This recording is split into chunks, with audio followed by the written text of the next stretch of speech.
After seeing a ton of pumpkin cookies all over Pinterest, some of them had chocolate chips, some of them were supposed to be more like a snickerdoodle, and there's just different kinds. I decided I wanted to make my own version, and my goal was going to make a cookie that was like a pumpkin pie. Not just a pumpkin cookie, but a pumpkin pie cookie. So it's all the same cookie, but I tried 3 different ways to top it. Today I'm going to show you how I made the cookie. It is made from scratch, and then the different topping options and which one I thought turned out the best.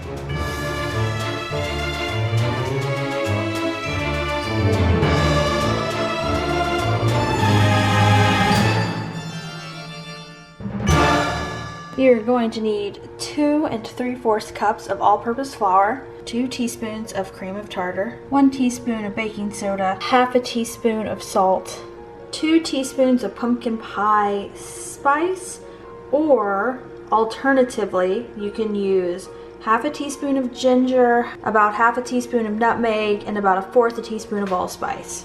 So do one or the other. You're going to want 1 1/4 cups of granulated sugar. You'll need 1/4 of a cup of brown sugar, 3/4 cup of pure pumpkin or pumpkin puree, not pumpkin pie filling, 1 to 2 tablespoons of vanilla, 2 teaspoons of cinnamon, 2 sticks of unsalted butter, 1 to 2 tablespoons of milk, and 1 large egg.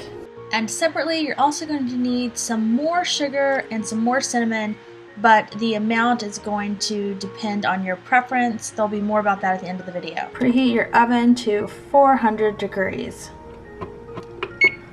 In a large bowl, mix together the flour, the cream of tartar, baking soda, salt, pumpkin pie spice, 2 teaspoons of cinnamon, and now you will whisk all together and then set it aside. Mix up your 2 sticks of softened butter, your 1 1/4 cups of granulated sugar, and your 1/4 of a cup of brown sugar. And you're going to basically cream the butter. This will take about 2 to 3 minutes on about a medium speed. Anything that gets stuck on the side, just use a little spatula to push it down. When it's all light and fluffy, then you can add your egg and beat it at about medium speed until it's combined, about 30 seconds or so. And then add in your pumpkin and beat it at about medium speed for around 30 seconds or until it's combined pretty well. Go ahead and add your vanilla. And just a little helpful baking hint here, you really can never have too much vanilla. You're not going to go overboard if you go overboard. Now that everything is combined, add your dry ingredients. Mix all of that together on low, just until it's all kind of combined together, and obviously scrape the sides down as needed. Smells really good. Okay, and the last thing you can do to this dough, and this is optional, but if you want, you can add about a tablespoon of milk and give it a quick mix. If you do this, your cookies will come out a little softer, a little less crunchy. But the catch is that if you're going to do that, you need to make sure you refrigerate your dough for a little while before you put it onto your cookie sheet. That's just one of those kind of old-fashioned tips for baking from scratch with cookies that works really well. Here's my cookie dough. I actually refrigerated mine overnight, so it's nice and chilled and ready to go. I'm going to use a cookie scoop. This will be anywhere from 1 inch to 2 inches, depending on how big I scoop it. And I'm going to roll each little ball in cinnamon sugar, and then just like you would do with any other cookie, space them about 2 inches apart just for spreadage.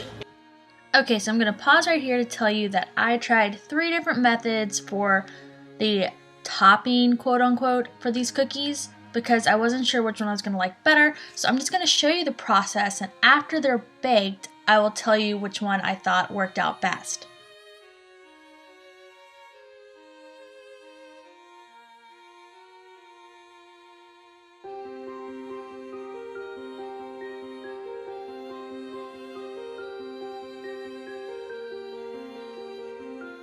Okay, my cookies are ready to go into the oven. These actually cook pretty fast. I'm cooking mine for about 10 minutes. It actually may take a little longer, but you don't want these cookies to be overdone. They're kind of like a sugar cookie. When the middle looks a little underdone, but the edges start to look ready, take them out. The middle will finish cooking and they'll be perfect, because you want them to be soft and chewy and delicious. So my first batch is done. Now it's kind of hard for you to see. The edges are actually done. I can even start to lift it up so you know they're done. The middle is just a little mushy. So I'm gonna leave them on the pan and let them settle. I did only need to do these for 10 minutes in my oven, but ovens vary, so like I said, just watch them. I'm doing a couple of alternatives. So the topping that I put on my first batch, I did it just like a traditional snickerdoodle. So it's a lot of cinnamon and then the sugar. I actually decided it was good, but I decided it was too much cinnamon, which I usually never say there's too much cinnamon, but I thought there was. So I'm making a different batch that is less cinnamon, more sugar. It's not even more sugar, it's just that the ratio is not as much cinnamon. So it's just like a little bit of cinnamon and some sugar. So they're not as dark looking. And I'm gonna try these, and I also tried some without any topping at all. We're gonna see which ones come out the best. This is the recipe that is like a snickerdoodle. It was 1/4 cup of sugar, 2 tablespoons of cinnamon. This is no topping at all. And this is more of a sugary, less cinnamon, but still cinnamon topping. Okay, so first let's just talk about the actual cookie. Let's just take a bite of this. Just the cookie, no topping at all. It is so good. It is really fluffy and a very light texture. This is not a heavy cookie at all. It almost melts in your mouth. The texture is just incredible. This is just, it's really delicious. I can taste the cinnamon and all the spices that are in it. It's a very subtle, not super powerful, but it's good. You could add chocolate chips or something to any of these, and I think that would be good too, but honestly, it doesn't need it. It definitely reminds me of pumpkin pie. It's like funny, you take a bite, it's good. My first reaction is that the texture is amazing and that I can pick up the spices, the cinnamon, the nutmeg, all of that. But then after I'm chewing and I start to swallow, I realize, oh my gosh, that's pumpkin pie. So success. That is the actual cookie. Now for toppings, we've got the cinnamon, the heavier cinnamon one. So I'd already tasted this, but I just wanted to kind of refresh.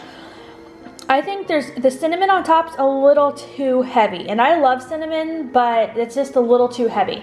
The flavor of the cookie is so subtle and light that a larger amount of cinnamon on top is almost overpowering. Not bad though, it is absolutely not bad. It is still good, but I thought it was a shame that you were missing out on part of the cookie taste. So now I'm hopeful that this kind I've not tried.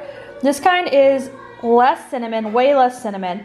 It's not more sugar, it's just less cinnamon, so I'm hoping the sugar, the sweetness of the sugar stands out more. This one, I couldn't even tell there was sugar in that topping. Just tasted like cinnamon. That's much better. This one allows you to have kind of a little bit of the sweetness of the sugar, cinnamon on top, but you still taste how delicious the inside of the cookie is. Pumpkin pie cookie is a win. I would do not as much cinnamon. I think no topping at all, or a little sugar, a little cinnamon sprinkled on top will be perfect.